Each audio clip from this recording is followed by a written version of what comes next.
Right, I'm going to start this video by telling you something that I believe, and then I'm going to go into exposing something. There's been numerous comments saying, well, why did Lewis Hamilton agree to start the Singapore Grand Prix on soft compound tyres? Surely Lewis Hamilton has an input as to his strategy. You would think, okay? So my feelings on it, and this is just purely speculation from me because I don't know. And let us be clear, we need to be open-minded about this. We need to be open-minded to the notion that Lewis Hamilton is in on the show. Okay, the whole thing could be an entire contrivance designed to rile all of us, okay, put all of us at war with each other, all of us argue with each other, and they're just contriving it all anyway. And all of them players in that game are all making money by pretending that what is going on is supposed to be authentic, but now it's all controversial. We're all talking about it. They're making money. Lewis Hamilton could be in on that. Now, that is one side of things. That is one presentation of what could be going on. When we refer back to Abu Dhabi 2021, we saw Lewis Hamilton's reaction at the end of that race. That invoked a lot of emotion from many of us. Many of us viewed that situation and felt heartbroken that a human being had appeared to try so hard to accomplish what appeared to be a lifelong ambition, and that was snatched away from him due to corruption. And that hurt us. It hurt those of us who cared. It hurt me enough to decide, no, I'm not going to accept that. Not going to accept it, and I'm going to prove exactly what it was there. When those that should have changed the situation, had it have been an error, had it have been a genuine mistake, it's easy to correct genuine mistakes. And all you do is you explain to people, this is what went wrong here, this is not allowed to happen, and this is why it's not allowed to happen, and therefore that is the only rightful outcome. We need to set an example in this world, okay? We cannot allow just something to be wrong and it not to be corrected, because then we're accepting of things that are wrong, and certain people are profiting from them things being wrong, and certain people are being massively disadvantaged by those things that are wrong, and that's not okay.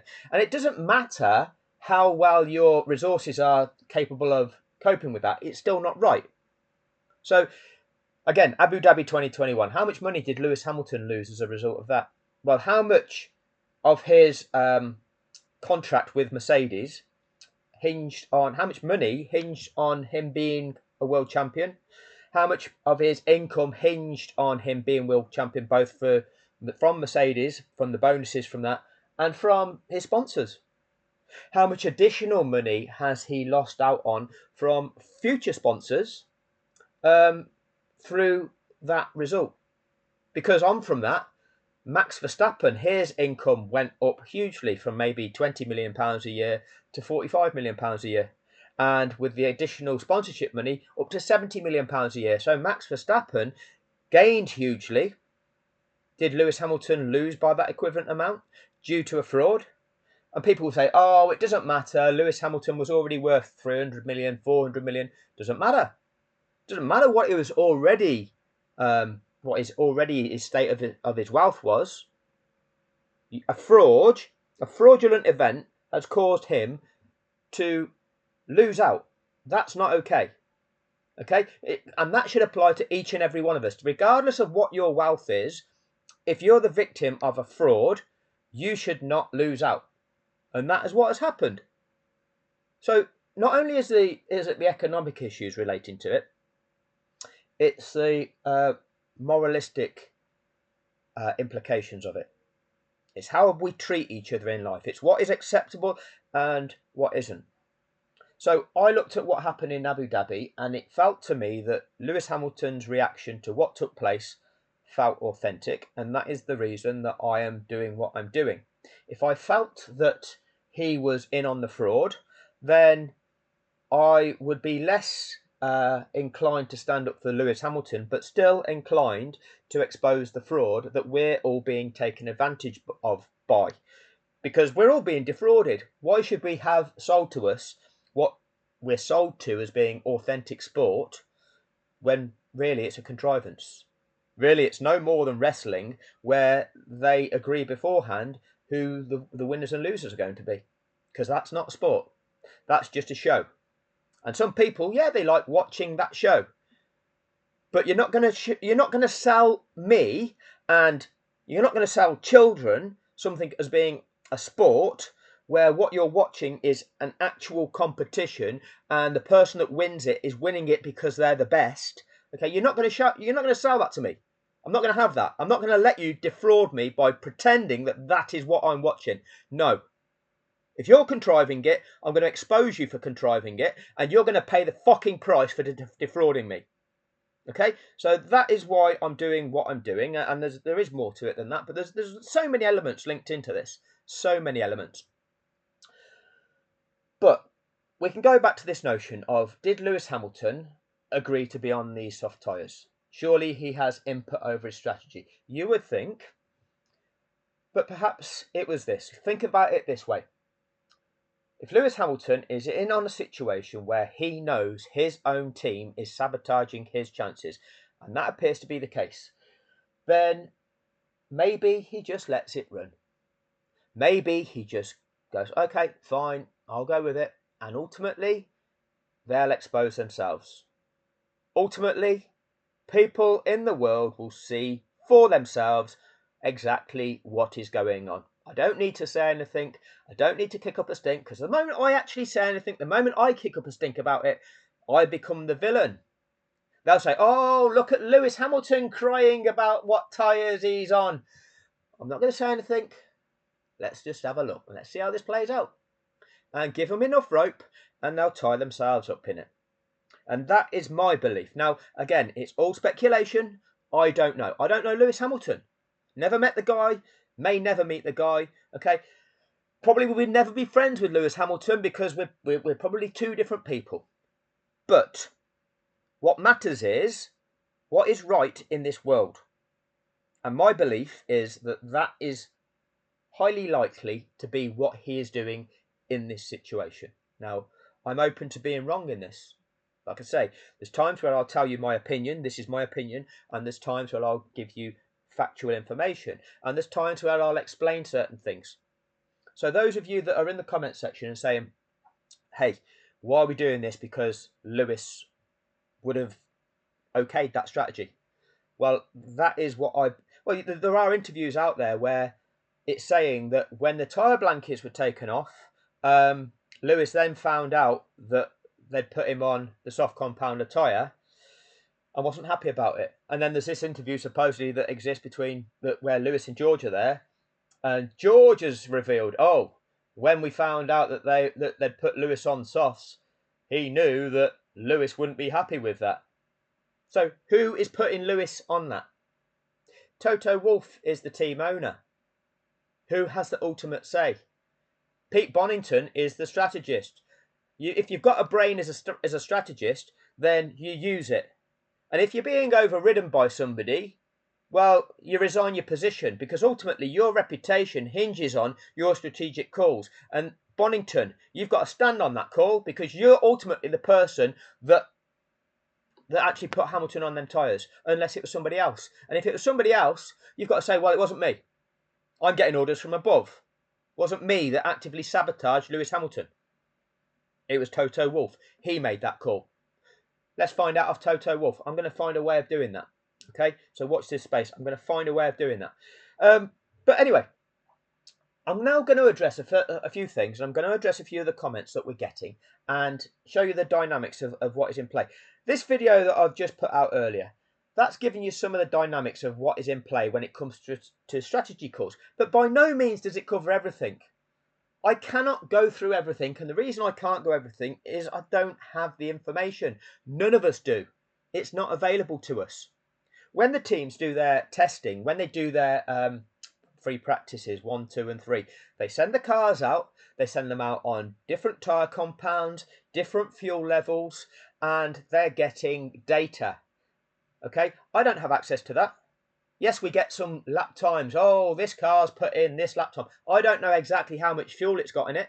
I don't get a chance to then measure the rubber that's left on them tyres to try and extrapolate that data to decide, okay, if we start the race on a full fuel load, how long can we run in those on those tyres? What are our lap times going to be? What is going to be either the drop off in those lap times as the tyres wear, or are we going to get faster lap times as the fuel load decreases? What is that going to be on hard tyres? What's that going to be on medium tyres?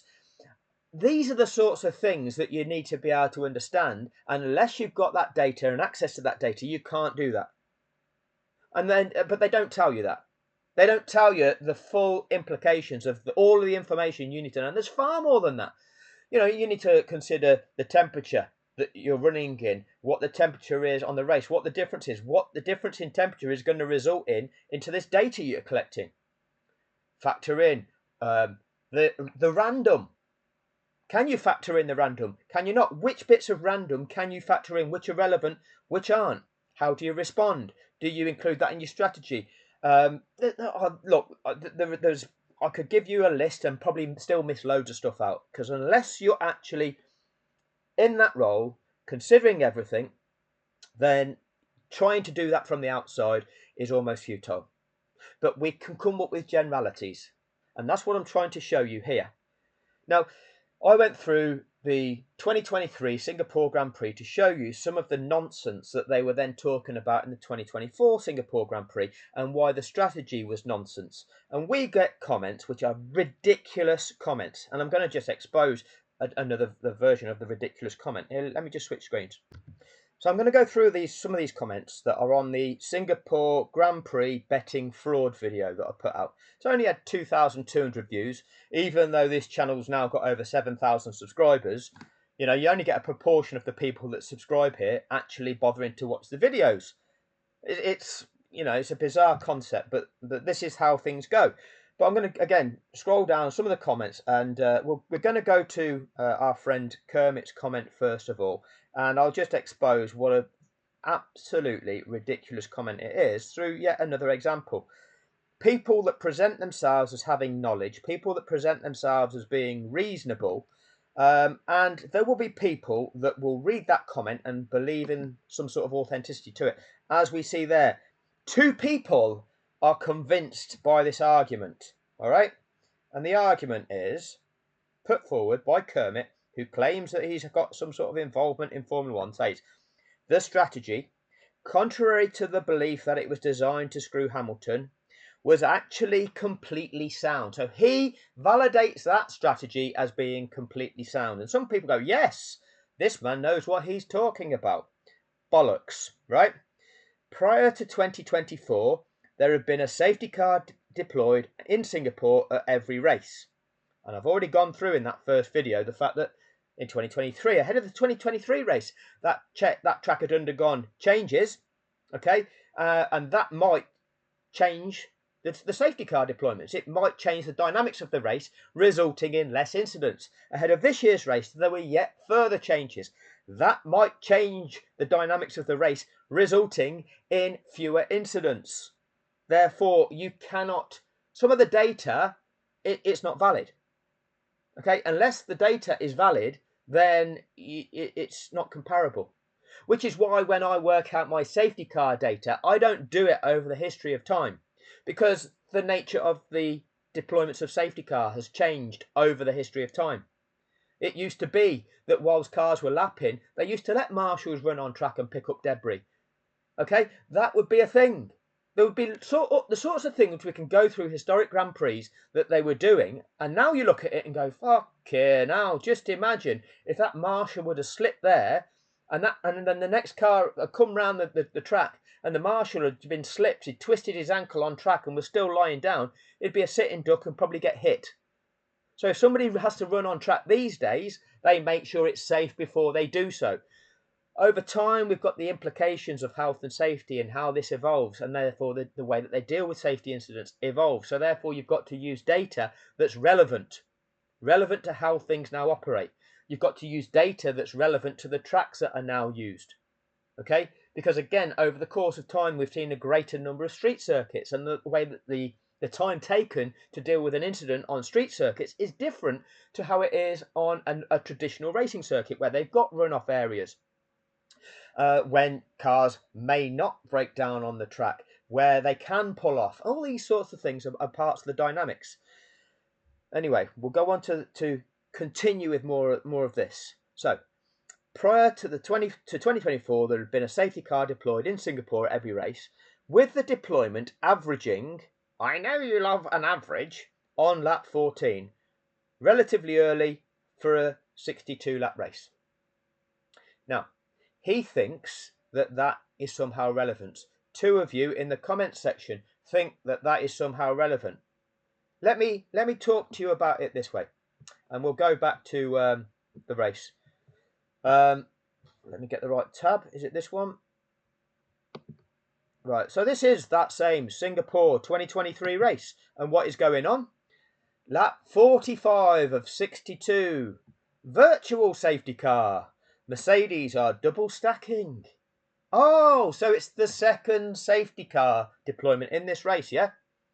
The second safety car deployment in the 2023 Singapore Grand Prix. This one being virtual, you know, just the same as a normal one. This one's just virtual. Just like you boys that think you're just as good as a Formula One racer by virtually doing it on your sim racers in your racing car in your bedroom. You know, you real racing fans. Yeah, you guys. Virtual race safety car. Lap 45 of 62. So if we go now to data view, let's have a look. We've had the first safety car deployed on lap 20, and now we've got a virtual safety car being deployed here at lap, 44? 45 it was, I think. Oh, just imagine Max Verstappen have been able to stay on those hard tyres until that virtual safety car. If he only hadn't pitted 3 laps earlier to change onto the mediums, then... Oh, so if he'd have been able to pit under virtual safety car, will he have saved 10 seconds there?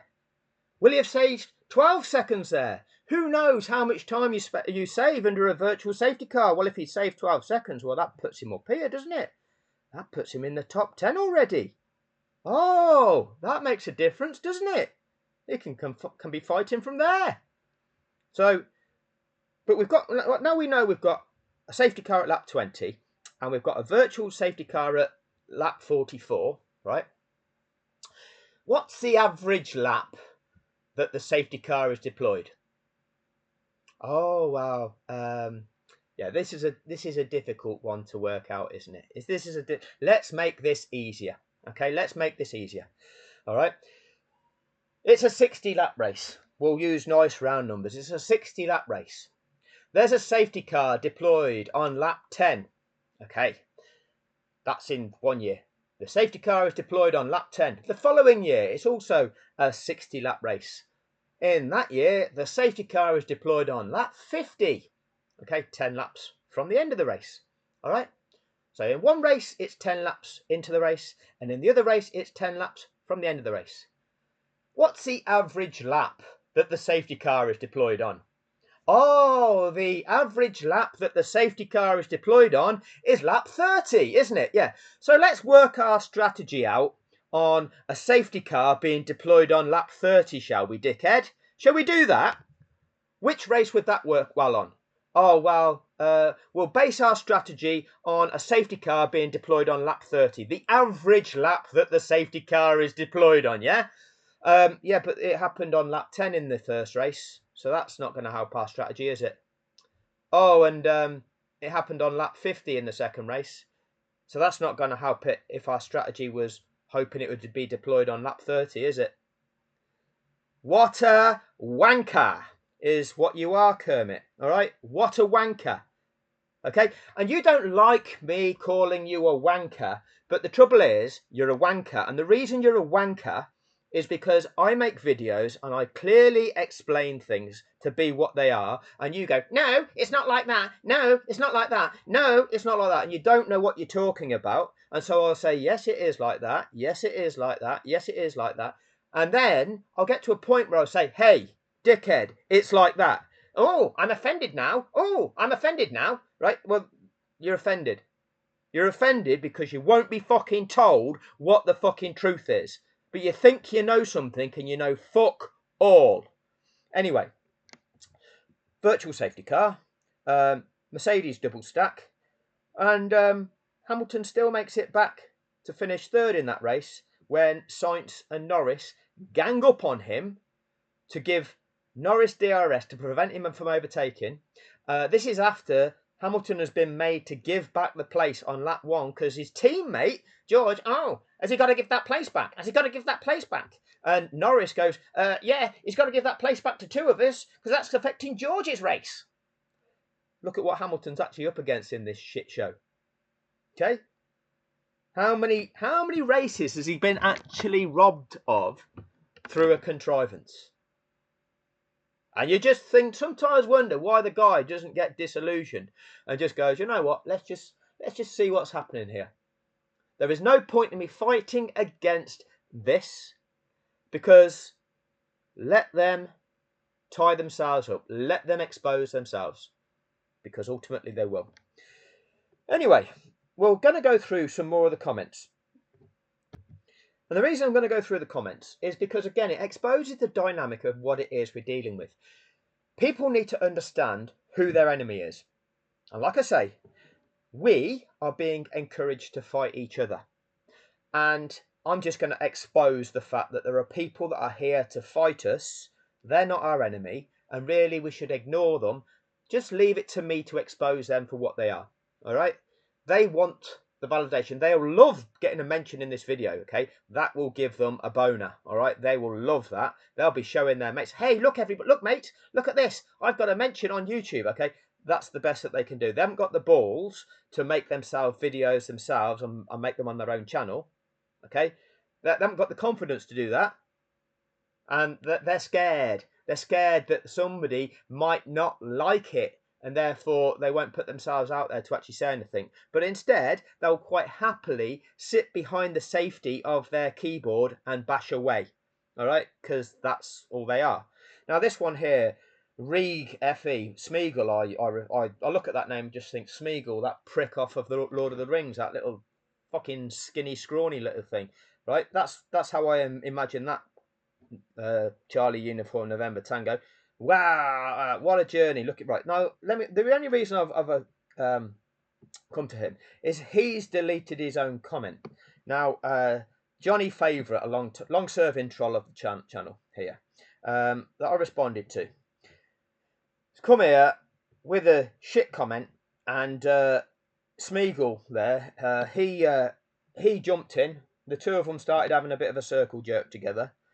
So I responded, the race is on between these two real motor racing fans to see who hits puberty first.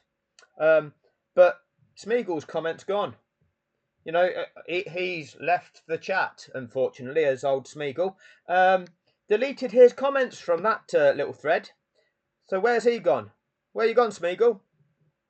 Oh, now he'll be the victim. Oh, James deletes comments. James deletes comments. Oh, right. So you're now the victim, are you? No, you're the one that deleted your comment that was in there, Smeagol. That's why I said the race is on between these two real motor racing fans. That's what I was responding to. You being there, you deleted that to try and make it look like you weren't there. Right. So that's that one. We'll go from the top and we'll go through a few more. So. And the ones that I'm going to be focusing on are the stupid ones. There's a lot of positive comments and there's a lot of intelligent people. But what I'm trying to say to you is we need to understand the dynamics. There are people that are here purposefully to disrupt, to rile you, to pollute the understanding. All right? And they will present themselves in different ways. They will present to try and undermine me. And we're just going to go through the dynamics of this.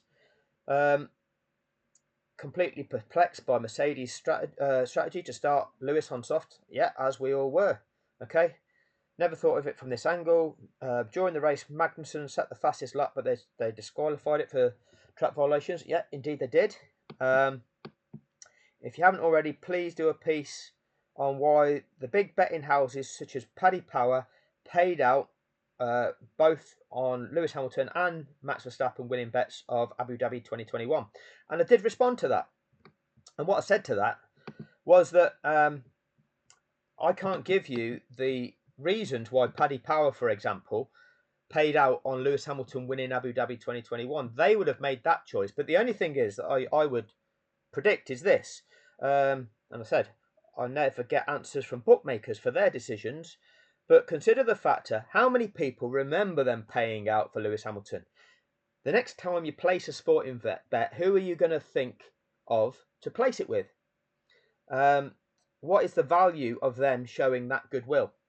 Whatever it costs them in payouts, they will have gotten back and then some due to that gesture. So they've calculated the odds to determine what was best for them. So this is the thing. It's like a marketing thing for them. So they'll pay money in advertising anyway, but that gesture and the publicity from that gesture is as good as any advertising they'll ever do. Okay, so relatively speaking, what it costs them, it would cost them that to advertise anyway. And what's better publicity for them than saying, well, we've been fair here. Even when we think that something's not right, we're not going to let you lose. So where are you going to go and put your bet on? Well, you're going to go and bet on Paddy Power, aren't you? Of course you are. So, fair play to them for doing it, but don't think that it's just single motives. There's multiple motives. The fact you called this months ago, Singapore involved betting as an obvious fix. Now, here's the thing. Yes, I have been putting this out months ago. Where is it? We looked down my channel, and so this is sabotaged again. Okay, so that's recently. Bono complicit with the Abu Dhabi fix. Well, that is Mercedes complicit with nobbling Lewis Hamilton. We come down a bit further. Mercedes sabotage Hamilton again. So when was that? Right. Then we've got a bit further down, Belgian parade. We've got where are we? I think it's before here. Why Lewis Hamilton knows he's nobbled. And then we've got Shafted, the Belgian Grand Prix. All right. So yeah, we have been saying this for a long period. It's not new. We can see this. We can see the pattern of what is going on. I mean, Cameron's decided to now decided to get in on it. He's seen that that is the way that the trend is. So Cameron's decided, oh, that might get me some views. That might get me some money. I'll make a video about the sabotage now that he made 16 hours ago or whatever it was. So yeah, I'm going to go through that video at some point because that lad. Can anybody tell me? It used to be Cameron F1. Can anybody tell me what the C's mean, please? Let me know what you think in the comments section. Anyway, let's go back to these comments. Another great video. Thanks. They deserve a lot of views.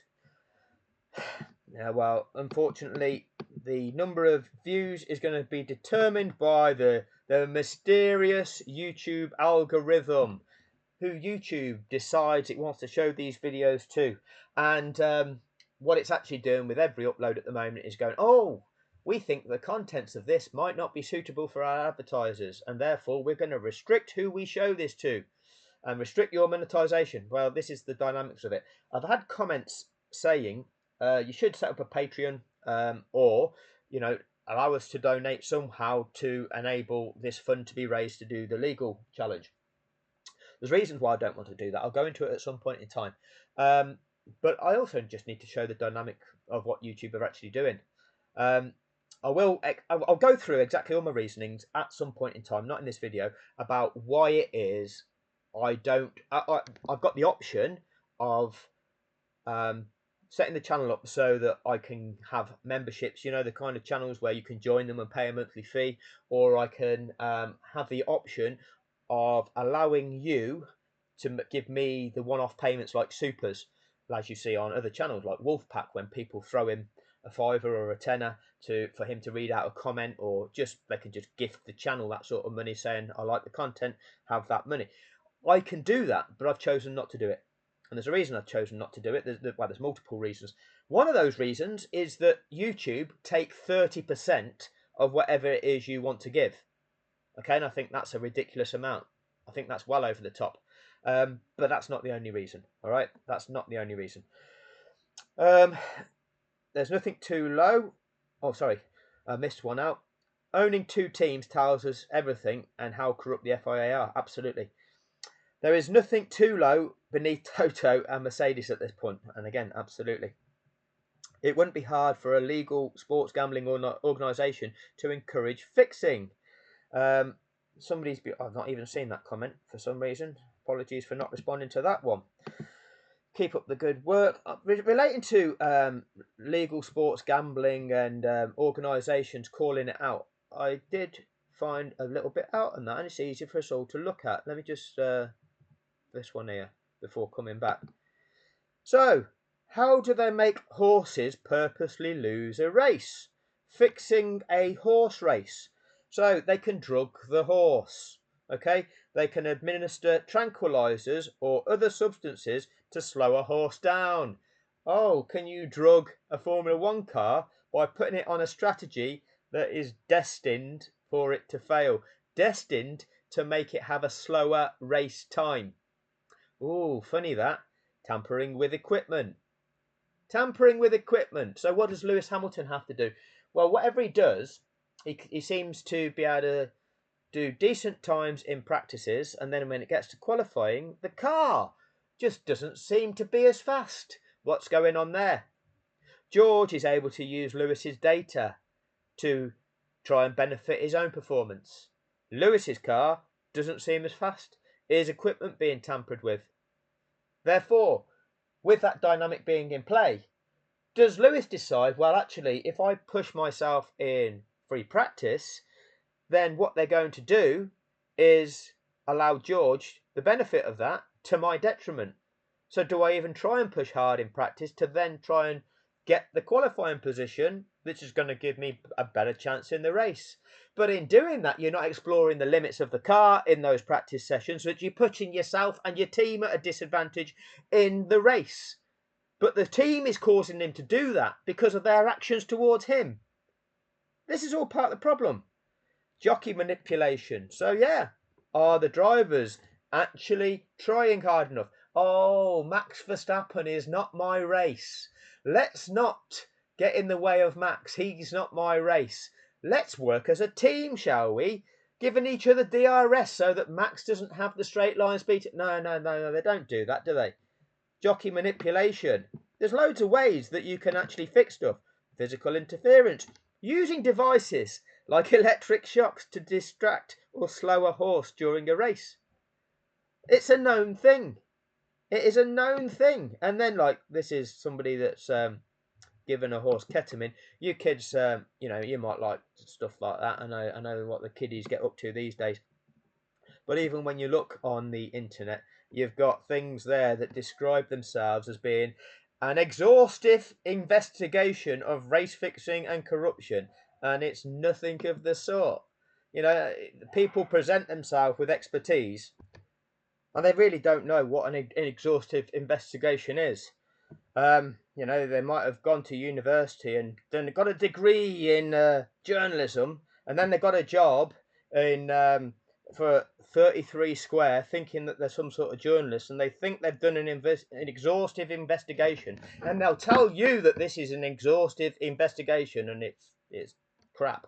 But horse racing's big corruption problem. Horse racing has battled corruption for centuries, but major scandals still make headlines. In 2020 alone, over 1,300 people were sanctioned for offences like doping horses and fixing races across 15 countries. Famous incidents include, we've got, what have we got here? We've got various adverts that will keep popping up because this is a type of website where you're just going to get advert after advert after advert because that's where they make their money. Strict new penalties like lifetime bans, multi-million-dollar fines, and even criminal charges demonstrate racing's serious stance against corruption. But challenges remain due to the huge sum of money wagered. So this is the situation. It's a crime. Manipulating results is a crime. trying to sell somebody a sport that you are manipulating the outcome of is a crime. This is what Toto Wolff is guilty of. Toto Wolff, one of the bigwigs of F1 that you are encouraged to hero worship. Look at this guy. This man's an ultimate success. He's a billionaire. He's achieved a position where he is now the head of a Formula One team, a third owner of that Formula One team. What an amazing guy he is. Well, he's actually manipulating the results of those races. He's actively manipulating the results of those races. He's a criminal. What's going on? Who's punishing him? What is the sport doing about it? It's just a show, isn't it?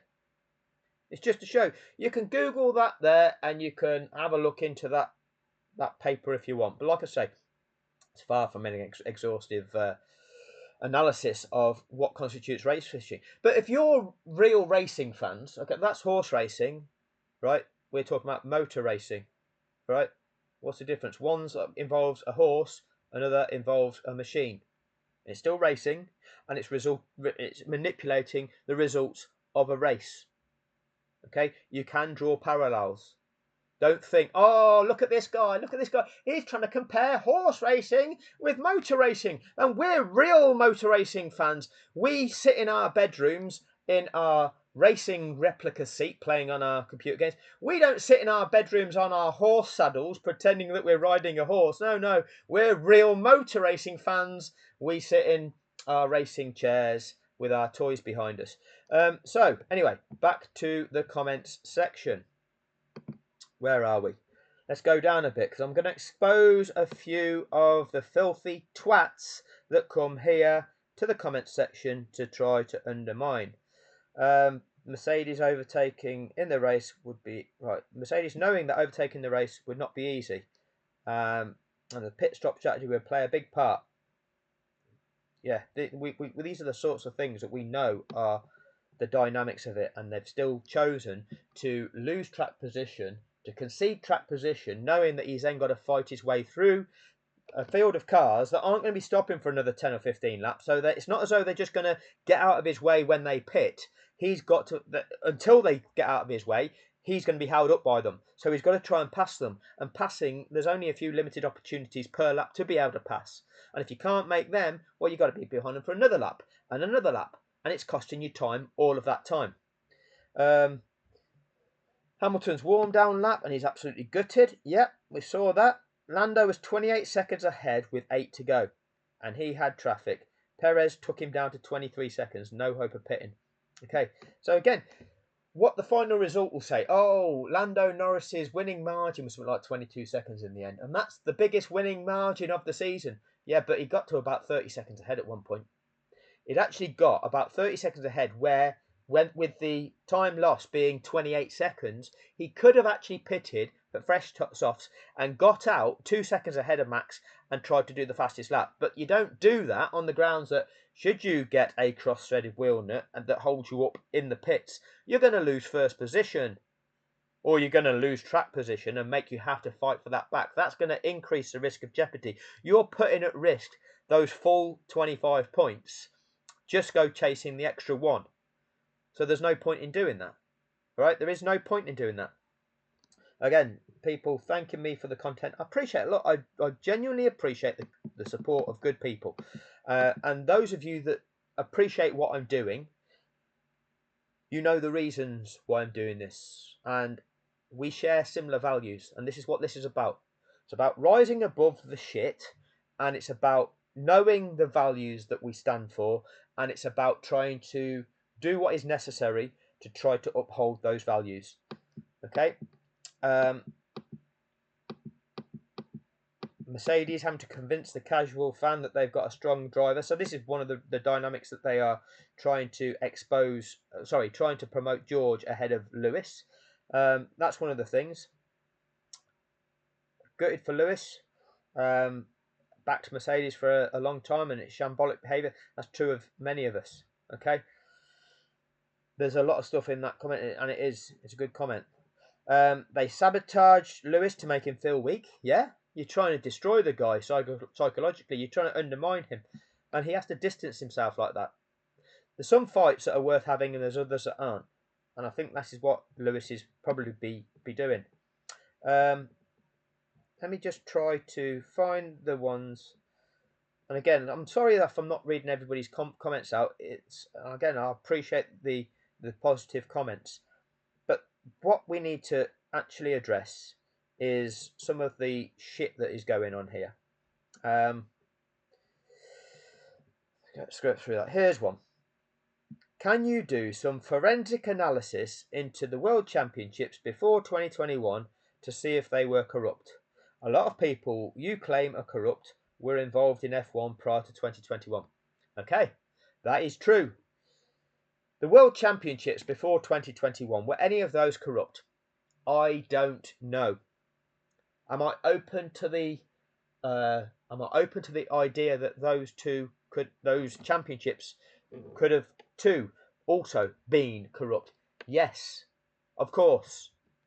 I would be a fool to say blindly, oh no, every championship before 2021 was fine, it was just 2021.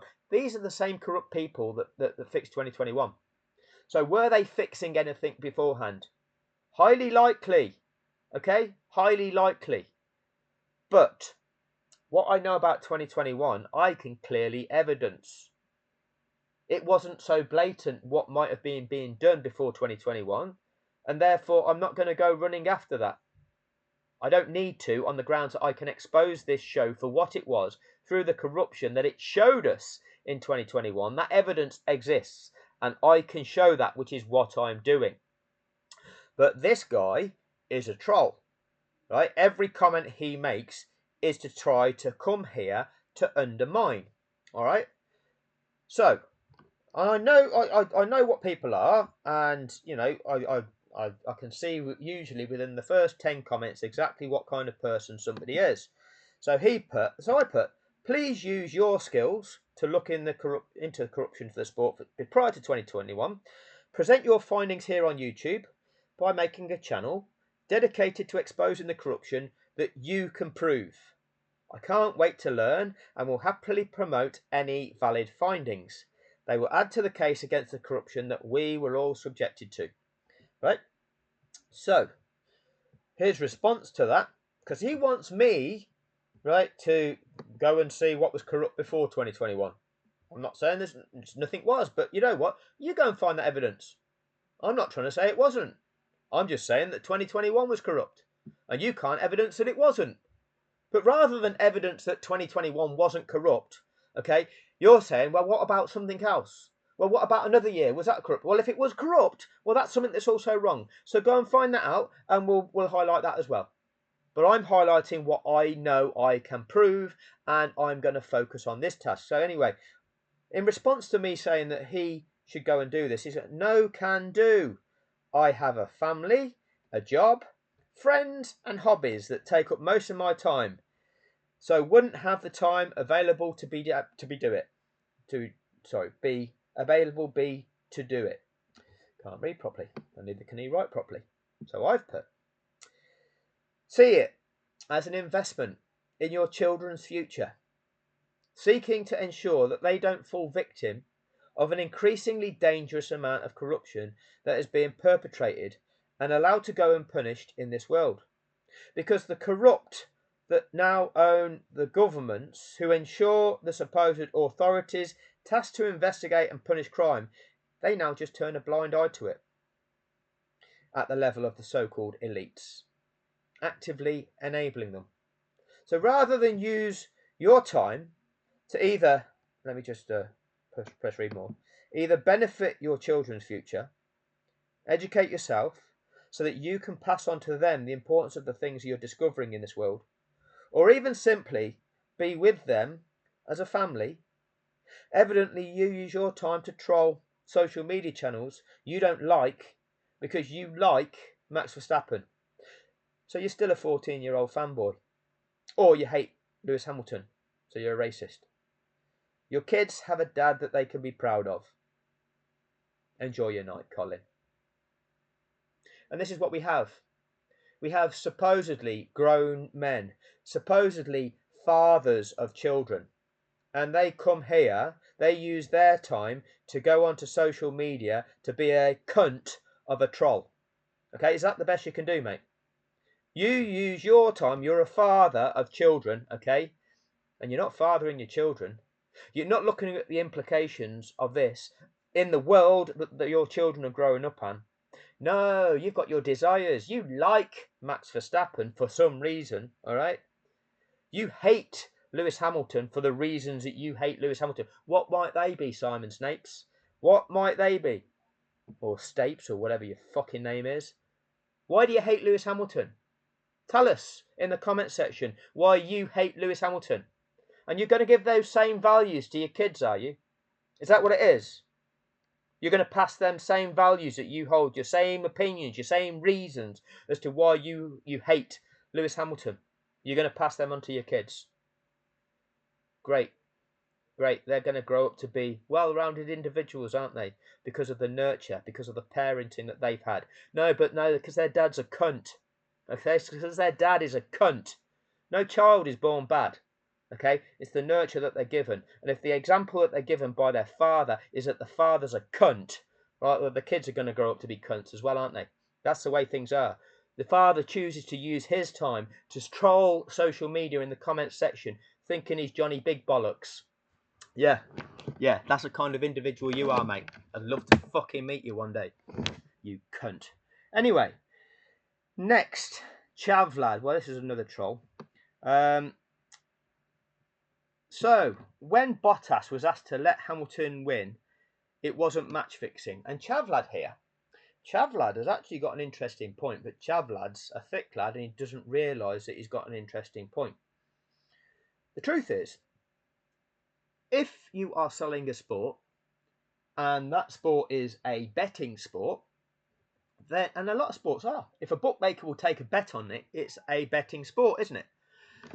So, what are you doing? If there are dynamics in play whereby somebody is going to give away a victory in that sport, well, what is going on there? Should you make punters, those people that are willing to bet on that sport, aware of the dynamics? So we supposedly have an individual sport with a team element. So you've got the Drivers' Championship, which is individual, and the team element, which consists of the points achieved by both drivers. Are them drivers allowed to compete with each other in a fair manner, or does one driver defer to the other?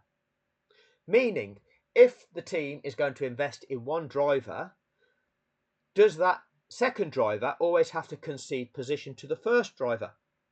So in any given race, if you are betting on the second driver within that team dynamic winning, well, that's always going to be impacted, because if the lead driver, if the number one driver in the team is still running, the second place driver has to concede that position to allow the first, the primary driver to win the race.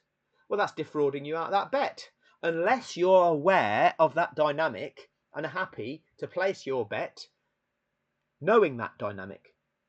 Knowing that if both of the Mercedes drivers are running in that race, this is the driver that Mercedes are going to ensure finishes higher in that race. So if you bet on the other driver, if you bet on the B team, the second driver in the team, well, the only real way that they're going to finish ahead of the first driver is the first driver doesn't finish the race, crashes out or has to retire. Because otherwise, if both drivers are going to finish, then the team orders are as such that the guy that they're putting all the eggs in the basket of, because that's the one that they want to win the Drivers' Championship, that's the one that's always going to be allowed to finish ahead, because they want to maximise his points for the Drivers' Championship. So unless that dynamic is made explicitly clear to people, then you're enabling people, you're allowing people, you're encouraging people to place bets on a sport which is providing skewed outcomes due to that dynamic. That's not okay, is it? What's being done about that? Nothing. Absolutely nothing. So, Chavlad, I'm sure you'd have realised the implications of that comment, but no, you not really. You've just come here because you think, right? You're a 14-year-old Chavlad, okay? Because obviously that's the kind of username you'd make up if you're an intelligent lad. That's the kind of username you'd make up if you're intelligent. But like I say, Yeah, you didn't realise. You didn't realise. Now there is a few more comments to this, and I think I need to refresh this. Maybe I need to press newest, because again, this is one further dynamic that I'm going to expose in this before I wrap up. Just go here, sort the comments by the newest.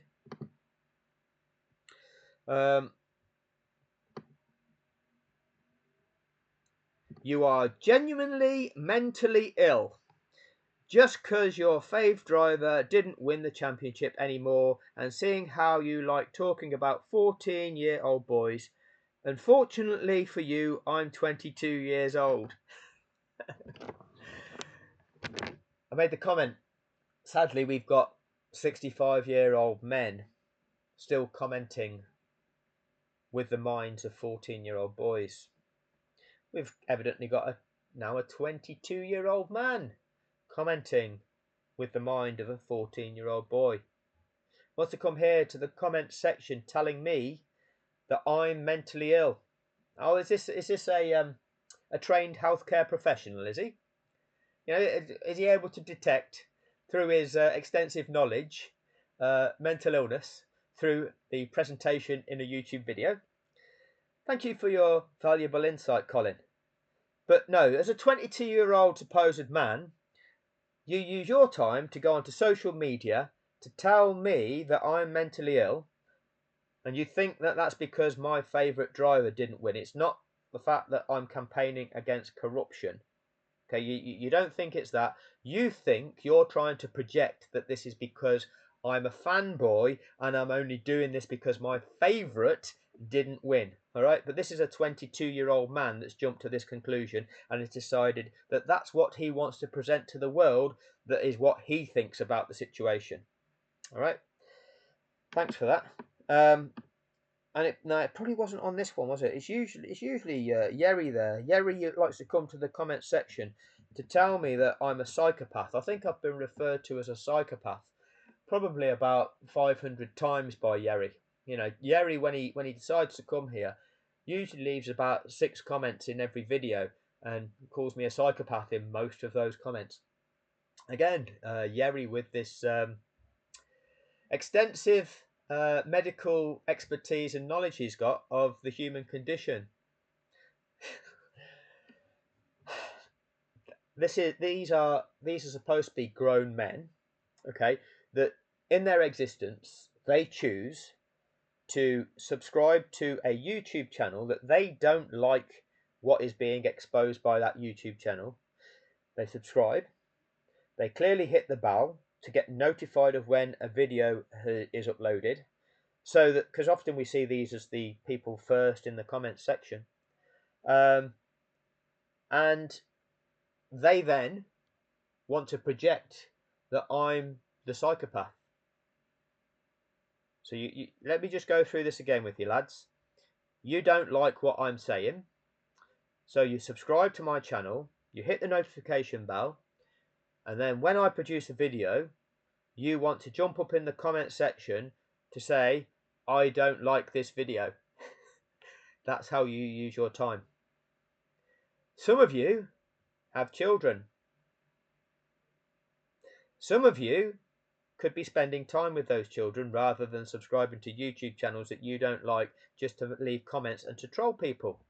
Some of you, like Dolph Lundgren for example, might have children, Dolph. How about you spend your time parenting the children rather than spending your time leaving 6,000 comments on my channel?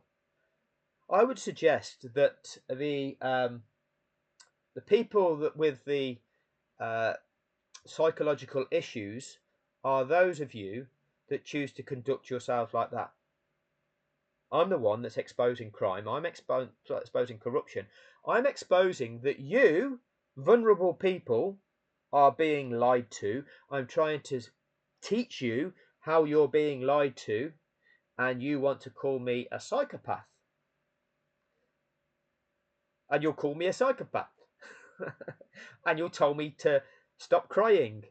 You'll tell me that, just because, he's having a mental breakdown. Just because he's a fan of Lewis Hamilton. Look at this. This is somebody that can't cope, that his favourite driver got him beat. Is that the best you can do? Because literally in 18 months, I've not had anybody come to this channel and be able to disprove anything. Have you been able to work out what I'm doing with you? No, you haven't, have you? Do you know how many steps I am ahead of you? What? What? He thinks he's ahead of us, does he? Ha ha, ha ha. He thinks he's ahead of us. He thinks he knows. All right, okay. Not going to get into that one, kids. Don't you worry your little heads. Don't you worry your little heads. I had to go on to a different video to get these comments up. But this is another one. So we've got Smeagol, this little rat boy here. Demonetize money. Again, another attempt at trolling from this little wank boy. Yeah, thanks for that valuable insight, mate. So what you want to do is you want people to read that comment and think that, oh, this guy's just after the money. Well, right, yeah, money's important in this world.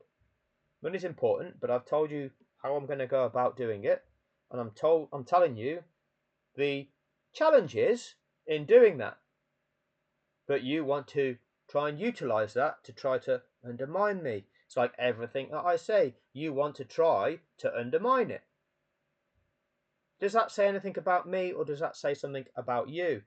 You that is hiding behind this shitty little username, hiding behind your keyboard, okay, in your bedroom, thinking you're Johnny Big Bollocks. That's you. That's your life. That's what you are choosing to do with your life. And that's entertaining you, isn't it? You're having a lovely time, aren't you? What a real man you are.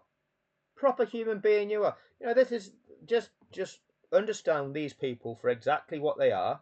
Don't bother with them. All right? This is, like I say, because from time to time I'll do this and I'll just expose them and they'll be happy about it. They'll be chuffed that they got a mention. All right? But what we don't need is, we as a channel, we don't need them and their input to rile us. We should focus on what's right. We should focus on what is best to expose this. They are here to try and undermine it. They are here to try and suppress it. Some of them might be being paid to do so. Some of them are doing it because their motive is that their favourite, they don't want him to have anything stripped from him. And this is a threat to all of that. So they want to try to quash what is being said, and they want to restrict how many people get to know about it because they think that they're serving their master. Like I say, this is the childish mentality without them having the brain to understand what's really going on. They've fallen for the bullshit. All of the bullshit that Sky Sport is coming out with, they're falling for it. Here we go. Here's Yerry. Our psychopath has another meltdown over a brilliant lap. Like I say, like the number of times I've been referred to as that, this is what it is. It's what it is. And yet these people are incapable of analysing their own actions. Keep subscribing to the channels that you don't like, just so that you can go and leave negative comments. That's right. You use your life like that, pal. You use your life like that. Like another person, I'd love to meet these people in person. I would love to meet these people in person and see whether they're Johnny Big Bollocks in person. Because now when you meet somebody in person, there's a potential consequence, isn't there? Depending on the dynamics of that interaction, there might be a potential consequence. Let's see if they're so brave then. No, but we're all brave when we're sat behind our keyboards, aren't we, lads? We're all brave when we're sat behind our keyboards, bashing away with the comments in the comment section. See, most of you not even brave enough to make a video for yourself. I set you the troll challenge, and there's been no comeback, has there? I've set you the troll challenge. I said, make videos where you can disprove me.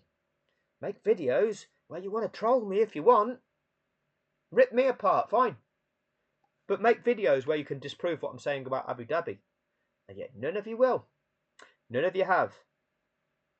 You're all Johnny Big Bollocks on the internet, and yet you won't put yourself out there to make content, will you? Use AI. Use your intelligence to feed your intelligence into artificial intelligence. Produce a video telling us what you think and disprove me. I dare you. Do it. But no, nobody's done it to date. Nobody has done it to date. Strange that, isn't it? Very strange. So, I am going to wrap this one up.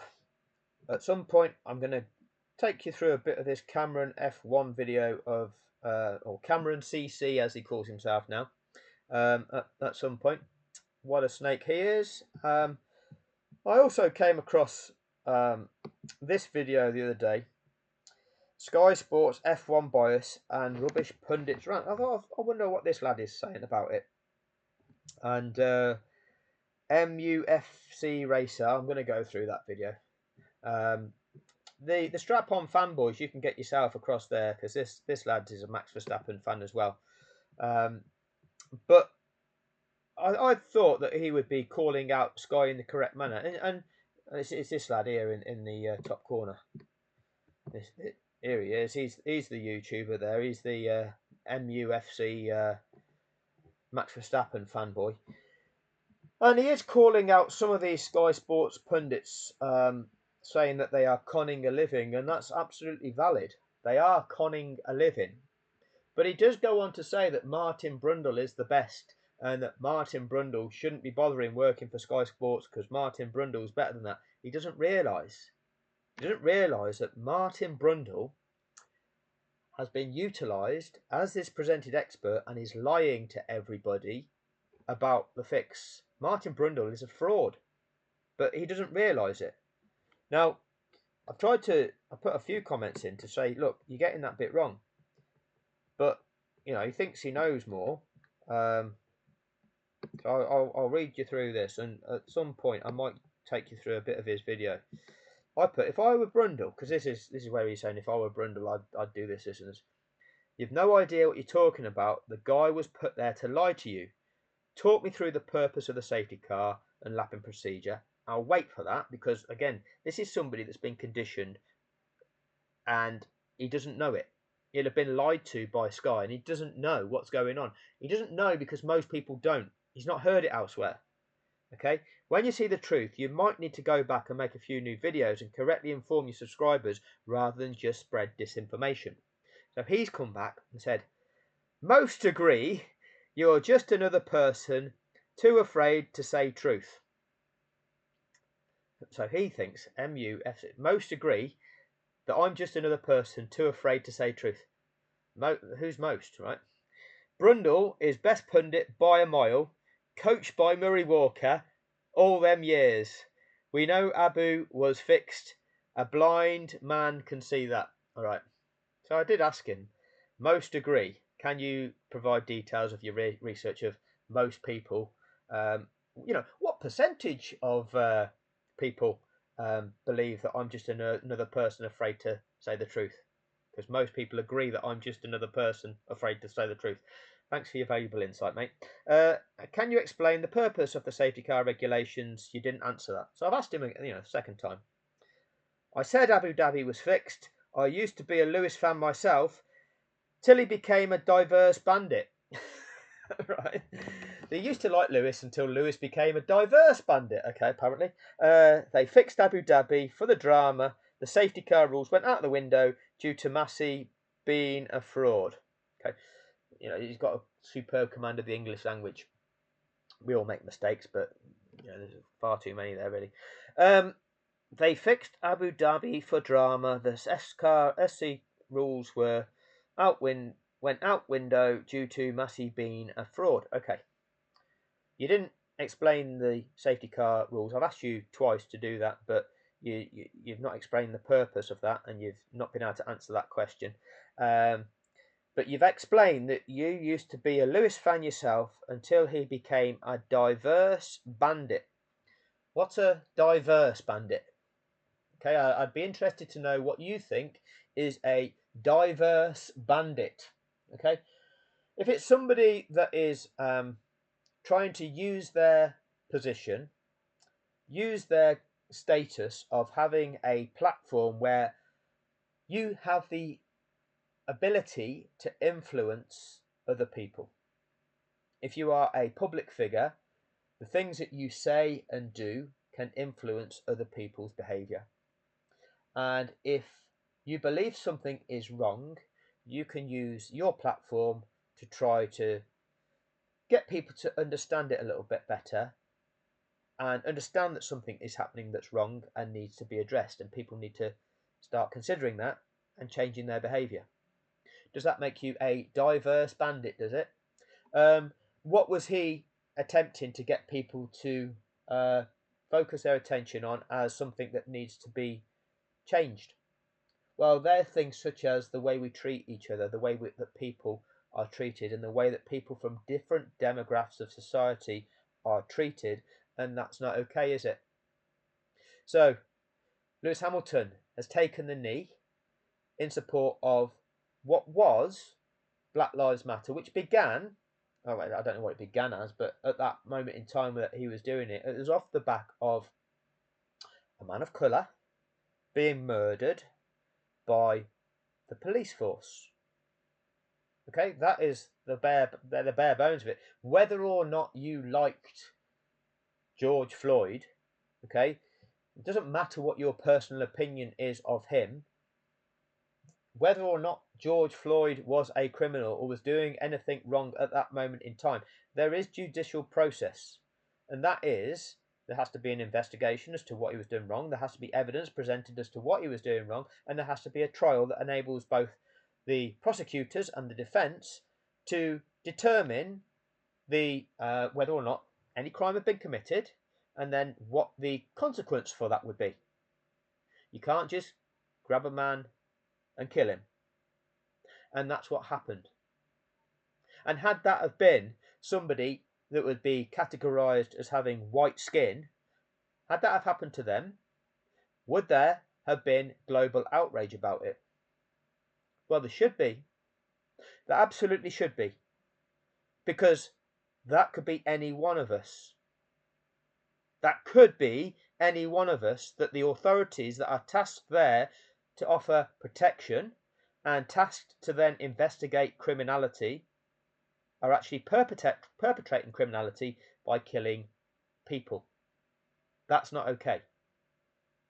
By taking measures into their own hands and enacting whatever it is that they want to do that has resulted in a person's loss of life. Yes, that movement may have become bastardized. People may have jumped on that and taken it off in certain different agendas. But the underlying point here is an injustice had taken place. So the authorities had not complied with laws that are there for each and every one of us, and a man had been killed.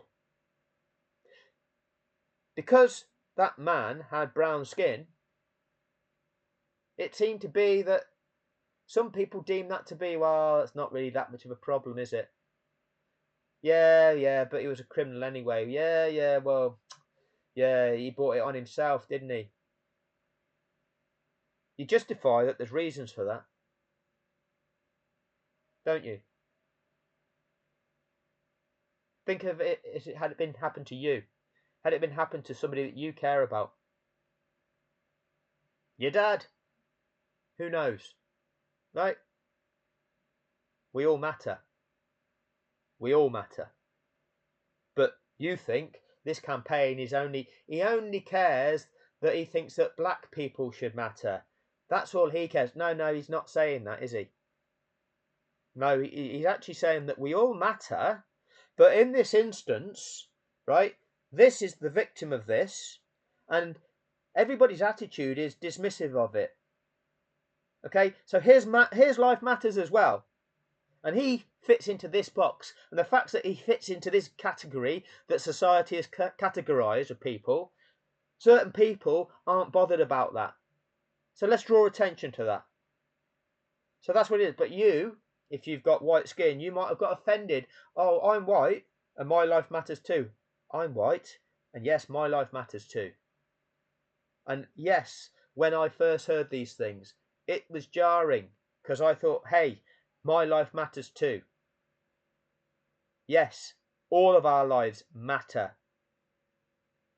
But the key is there are sections of society that feel, and they feel it because they are, being more harshly treated than others. Some sections of society are dismissed. Some sections of society are seen as second-rate people. That's the way things are. And we need to battle against that. We're all human beings. We're all here on this planet. We all have the same human rights. Doesn't matter what your gender is, what your race is, what your nationality is. You're a human being. You're a human being, and you should not be treated like that. And there are sections of society which it's almost like these crimes can be perpetrated against, and people are like, yeah, that doesn't matter. That doesn't matter. It's not one of us, is it? So it doesn't matter. And as soon as you start thinking like that, well, what happens when it does happen to you? Or one of us? Because you know what? We're all one of us, unless you're one of these elite bastards that doesn't give a fuck about us. And that's the true dynamics of this.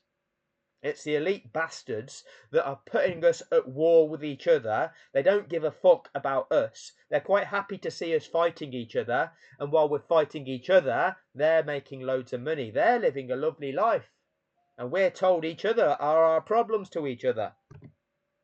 Or you don't like Lewis Hamilton wearing a rainbow-coloured helmet. You don't like Lewis Hamilton saying, the lives of people should all be treated with respect, regardless of their sexuality. You might be attracted to men, you might be attracted to women. Okay, what does it matter? What does it matter to me what you're attracted to? Providing you're not attracted to somebody, then you've got to take advantage of them because they are vulnerable. Okay, a child, for example, is vulnerable. They cannot speak for themselves in some time. They can be dominated. All right, they don't know their own emotions enough to be able to make their own valid choices, and therefore we need to protect children as a society. But provided somebody's an adult, if you're an adult and you are attracted to another adult and there is mutual attraction, what's that got to do with me? What's it got to do with me who you're attracted to? Whether they're male or female? Nothing to do with me. That's your life. That's the life of the person you're attracted to. And crack on. Enjoy yourselves. Nothing to do with me, is it? So why do you have a problem with Lewis Hamilton saying, oh, why are we treating these people differently?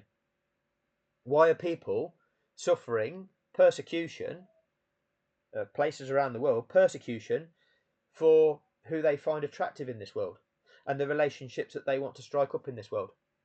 It's not okay, is it? But you don't like that. Why are some countries of the world treating women differently? And is Lewis Hamilton standing up for the rights of women? Again, we all exist. Some of us were born male. Some of us were born female. Some people are born with mixed gender. Okay? That's just a biological fact. There is a small percentage of people where they are born with a combination of genders. They're born with the sexual organs of both male and female. Doesn't necessarily fit the binary notion of male and female, do they? That exists. But if you're born a woman, does that make you a second-class citizen? Why should it? You've got a brain, you've got ability. Your abilities in certain facets of this world could be the very best in this world. They could be better than anybody else on the planet. Should you be valued for that? Should you be deemed as inferior to a male just because, oh, well, he's a male and you're a female? You're not allowed to do that because you're a female, whereas a man can. Is that okay? Of course it's not. So Lewis Hamilton, using his position, using his platform to talk about these things and get that conversation going and try and evolve where we are as a species. You don't like that. You think he's a diverse bandit, don't you? That's the reason that I no longer like Lewis Hamilton, because he's a diverse bandit. Fuck me. So, yeah, I'm sure there'll be loads of you that want to go across there and like and subscribe to his channel. Anyway, that'll do on this. Could go on for a bit on that one, but I'm not going to. I'm not going to. I'm sure you can go and learn a lot from that lad over there. Anyway, thank you all for your time. Please like and subscribe and let me know what you think in the comments section. Cheers. Bye.